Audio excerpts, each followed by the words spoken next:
I don't know if you've noticed this, but when you buy a flagship phone today, the packaging is a little different from what it used to be 5 years ago. In most cases today, the charging brick is missing. I know it's puzzling, but there is a reason behind why companies do this, and we will discuss that on the show today because that's our big tech story. Plus, I tried a sports tech and it kind of gave me an assessment of how good I am at cricket, good or bad. If you're curious, just stay in the show because we will be getting you all of the details of what this tech is and how you can assess your sporting caliber with this new technology. Plus, we also have the new Google Pixel foldable device in the studio, and we will give you a quick review of whether you should buy this phone for under 2 lakh rupees. I'm Cyrus, and it's time to kick off a brand new Tech Today. But first, the headlines. OpenAI has launched its own AI-powered browser called ChatGPT Atlas. This new browser promises a seamless blend of search, chat, and productivity tools. The innovation challenges Google Chrome and Perplexity, pushing AI deeper into everyday browsing. The company also launched a new agent mode to automate tasks within the browser, which acts like a personal assistant for all your tasks.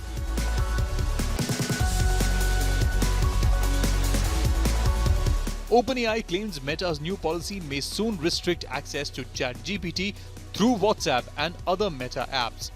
The tension highlights a brewing turf war between major AI players, each guarding its ecosystem closely. The policy update to WhatsApp's business API will prohibit general-purpose AI chatbots like ChatGPT and Perplexity from operating on the platform starting January 2026. Samsung's latest mixed reality headset, Galaxy XR, offers premium features at nearly half the cost of Apple's Vision Pro. With a lightweight design and immersive visuals, Samsung aims to make spatial computing more accessible. Compatible with all Android apps, the integration with Google's Android XR platform and Gemini AI Assistant, the partnership with Google positions Galaxy XR as a stepping stone towards broader XR ecosystems, including future smart glasses development.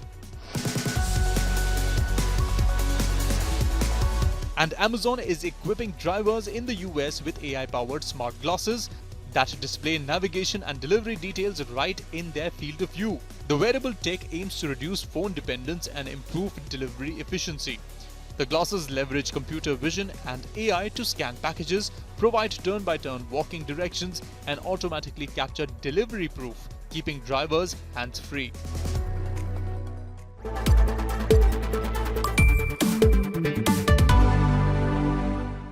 Alright, now it's time to address the missing charger in the box, the one that we spoke at the beginning of the show. Now, with Diwali over, India isn't just dealing with the leftover sweets or firecracker waste, right?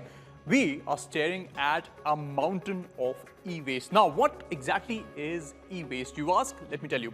All these LEDs, all these broken gadgets, the power bank, the batteries, the chargers, everything that you discard or are trying to replace because of all the new purchases you make now need to be disposed of, right? And that basically is all of the e-waste that you have in your households. So be it any gadget that you have, even if it's an LED, or those batteries, they all end up somewhere, right? And the problem here is, unfortunately, that somewhere is often your dustbin or a dumpster outside of your home, and you're not really recycling anything.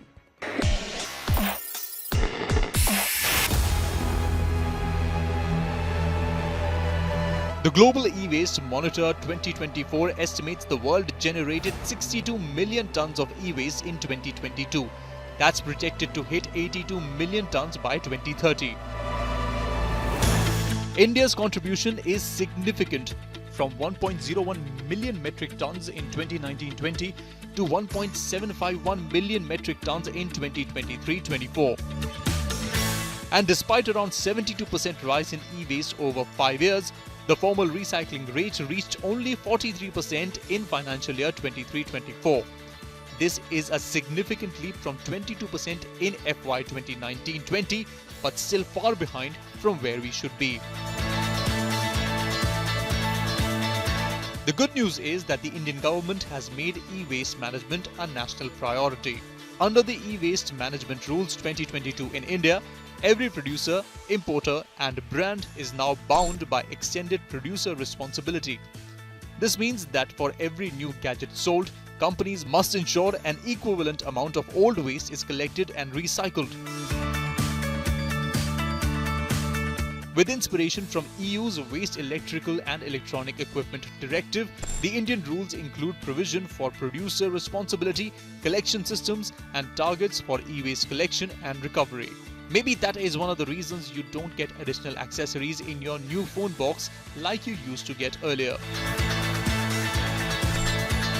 The Central Pollution Control Board has built an online EPR portal, a digital system to track who's collecting, who's processing, and how much is being recycled in real time.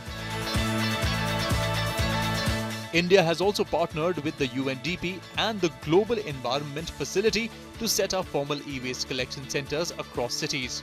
These centers aim to move waste away from informal channels and give informal workers access to training, safety gear, and fair wages. This is quietly building one of the largest formal e-waste recycling ecosystems in the developing world.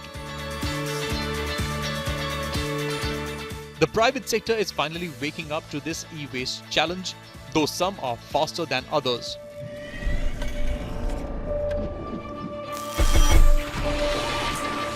On International E-Waste Day, Samsung India launched a special awareness drive while Panasonic encouraged employees to hand in all electronics for responsible recycling.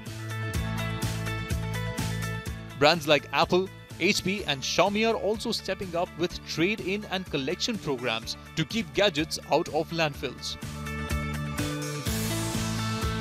Encouraging as these efforts are, the bigger challenge lies in Tier 2 and Tier 3 cities where informal recycling still dominates. The good news? For the first time, major brands are publicly tracking and reporting e-waste. But recycling is only part of the solution. Brands can also cut e-waste at the source by designing longer-lasting devices, using recyclable materials, minimizing packaging, offering software upgrades, and building products that can be repaired or refurbished. Companies like Apple use a significant amount of recycled materials for their new iPhones. The message is clear. It's time for smarter design, responsible consumption, and widespread awareness because every gadget counts. We spoke to an expert about some of these questions around e-waste and how you can manage them properly. The biggest gap is collection. We have a huge informal sector which is not trained or educated on how to handle waste. Awareness is also another big factor.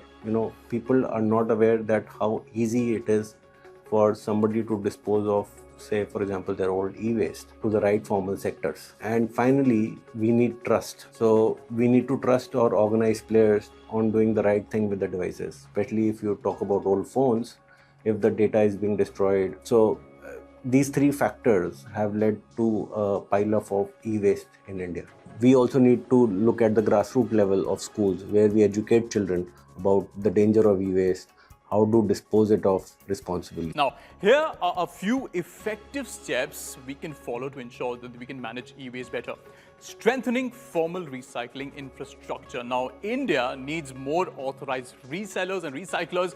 Although the government is doing its bit, the need is much higher right now. Now, incentives, tax breaks and partnerships can help expand this network. Second part, integrating informal workers. Instead of banning all of the scrap dealers, you need to formalize them, give them the training that they require, protective gear, and link them to authorized recyclers. That's how the UNDP pilot succeeded in Delhi and Bangalore. And the key focus of the initiative was the inclusion of informal waste pickers known as Safai Sathis into more formal, circular economy. That was important. Now, making take-back effortless, that's also very important. When you order a new phone or any gadget online from an e-commerce platform, especially like could be Amazon, could be Flipkart, any of these, you need to remember the delivery process could include an optional automatic pickup of your older device, because the checkout page could have a simple checkbox that I have an old item, recycle your older device, and the company can pick it up when you are delivering a new one. It's so convenient. So yes, the courier comes, collects the gadget, and at the same time delivers you a new one. So the older device is then sent to the authorized recycler and the brand takes it back, and the program works seamlessly. The fourth one, introduce deposit return models. Imagine that you're paying 200 rupees extra when you are buying a gadget. It's refundable when you return the old one. It's so simple. Now, the system has worked globally in many developed nations before this, and I feel that it can work in India as well. And the fifth point, citizens must participate. Most importantly, all of us, because we need to know where to drop off all of our older electronics. The CPCB website and applications like Karo Sambhav, Recycle Karo also help you find authorized centers nearby. And another important thing is you need to choose repairability over replacement. Very important, because before you start upgrading, or it could be a phone or a laptop, just check if it can be repaired first, and that is something that you need to consider before buying a new gadget anytime, because e-waste management is very important here.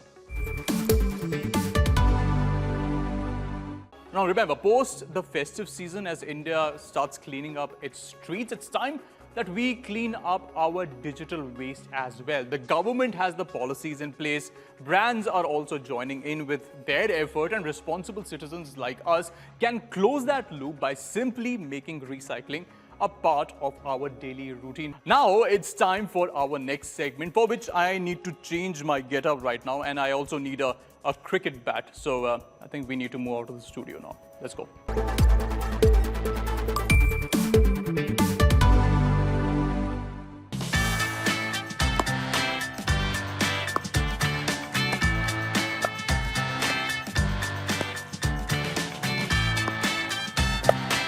When I was younger, I always believed that I could be the next big cricket sensation of India, but I could never sell the idea to my parents, because beyond my confidence, I had nothing to offer. And that's a problem that a lot of budding cricketers even today face. But what if I told you there is a technology that can tell you how good you can really be or are right now, and can help you understand with the help of data and technology?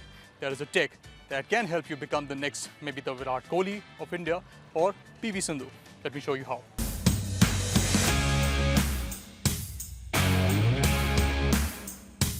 In India, most children start their sporting journey informally through schools, academies, or weekend coaching.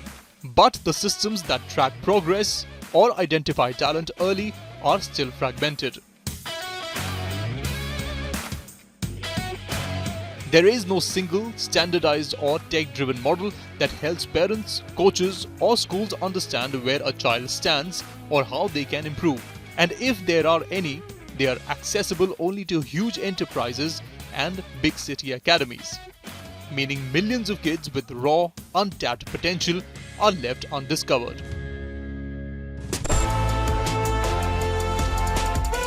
Imagine now, the same powerful AI technology that scouts elite sports potential is right here in your hand on your phone. With a model like Khiladi Pro, a platform that applies artificial intelligence to evaluate athletic performance through simple camera-based analysis. A trend where technology is being used to quantify skill, measure progress, and make early training more data-driven.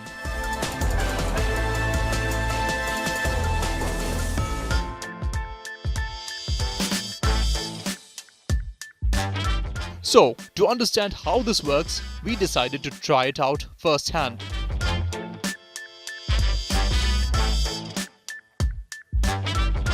The setup isn't that complex. It involves a few standardized tests: speed, agility, reaction time, and sport-specific movements. All captured through a smartphone camera and analyzed instantly. So let's verify how good this thing is, because I believe I'm good at sports.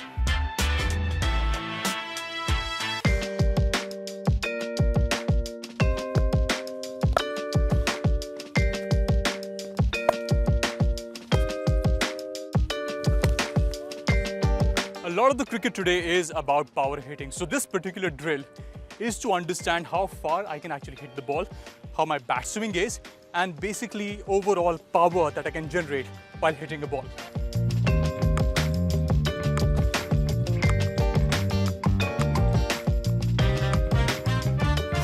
All right. I have been given a reality check. I am terrible with the bat and I don't need AI to tell me that. But I just love the simplicity of tech right here. They're just doing the recording with a smartphone. All of the data of how I'm moving, what my stance is being recorded there and being fed into a central server where it analyzes how many shots I've missed, in which direction I've played the shot. And all that data helps you enhance your overall technique. And that is what is at play here.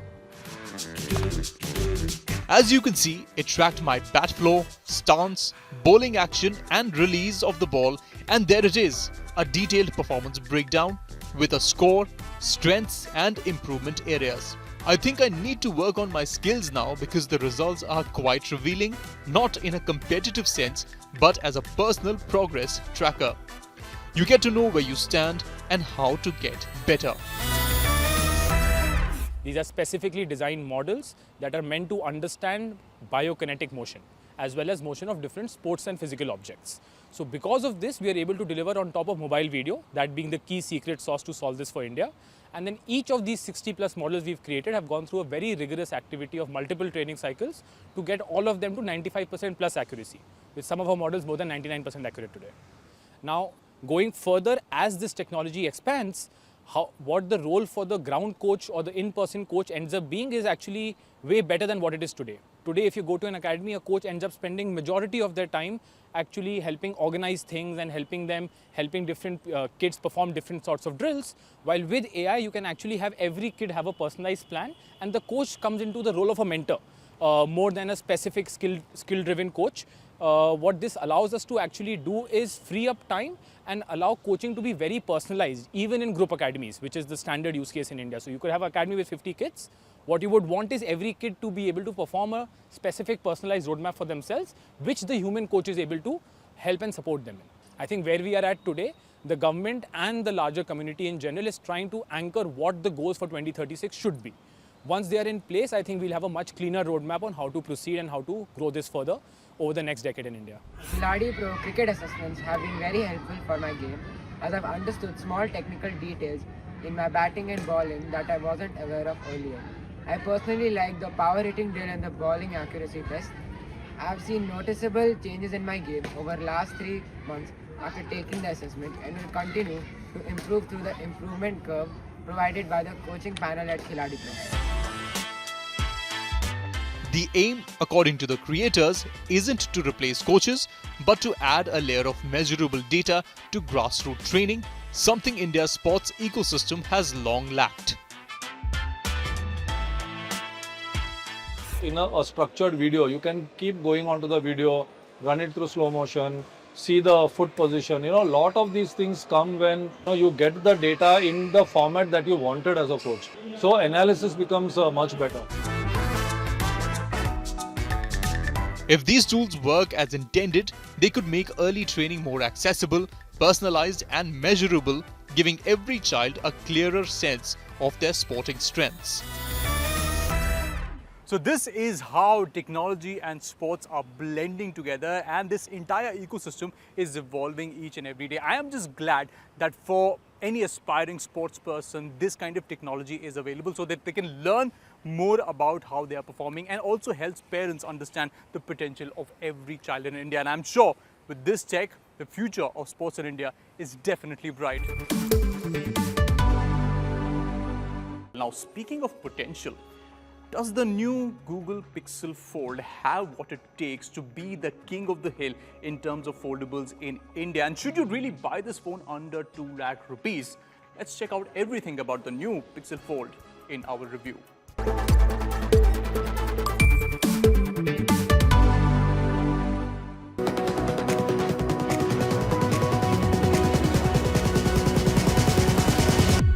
So, Google is back. And it's got a new foldable phone in India, the Pixel 10 Pro Fold. And they say that this time it's IP68, it can be dipped in water and can resist dust. I mean, phones are supposed to do that, right? But here's the thing, those are extremities. You do not need to go into all of that detail because the phone does not go through all of that harsh testing in reality. You just use it like a normal phone. But the thing is, in 2025, considering that this phone is almost 2 lakh rupees and with competition really brewing in this segment, should you buy the Pixel 10 Fold Pro? It's a mouthful and it's expensive, but does it have the hardware and the software? Let's check it out. Let's first talk about the display. This one has a 6.4-inch OLED display on the outside, which is much brighter than before, 3000 nit. But when you go into the inside, you kind of feel that you are in familiar fields because what you saw on the 9 Pro Fold, you get almost similar aesthetics on this one as well, which I won't say is a deal breaker because a lot of people like similarities. But when you are having a new phone which looks very similar to the old one, why would you buy the new one? And despite all of that, it's a good display, no doubt. It's just that I don't like my expensive phones to have all those chunky bezels, and those need to go away. But in terms of the overall design, I think it's very vanilla. It's got nothing new. And compared to the competition like maybe the Z Fold, this is pretty chunky. 285 grams is a foldable phone that I would not want to have in my pocket. But if you're okay with the heft, I think it's a good option. Performance-wise, this one has the Tensor G5, which is an upgrade over the G4. However, not as powerful as what you get with the competition because the Snapdragon 8 Elite is indeed more powerful than the G5, and we've seen it in the benchmarks as well. The performance, I would not say it's solid because most of what I experienced on the phone is something that a general user would want, say multitasking, maybe a couple of games, and that's about it. But if you want exemplary power, the G5 isn't really there. But in terms of general usage, if you use it for mail, WhatsApp, and your social media scrolling, maybe even play a few games, I think the processor inside is powerful enough for all of those things. However, if you really want to get the most of your Pixel device here, use the AI inside of it, try experimenting on what it can do. Maybe you just might find a feature that really improves your productivity. So bottom line is, I like the Pixel 10 Fold Pro purely because it gives me a pure Google and Android experience. It also adds the AI features and it's giving me the ample amount of power and processing that I require in a foldable phone to multitask, to do all of my basic daily work. And I don't have to worry about anything else, no bloat, no extra applications on my phone, and I like simplicity. That's it for this week's show. Hopefully you liked it. Please do send in your suggestions and feedback. It just helps us improve the show. And if you have any tech query, do send us those as well, and we'll get to you all of the information that we have on the show. Next week, by the way, we are getting you Tech Today from exotic lands because Oppo is dropping a firecracker of a phone. So we'll get you a preview of the device. This is Cyrus, and this is Tech Today. I'll see you next week.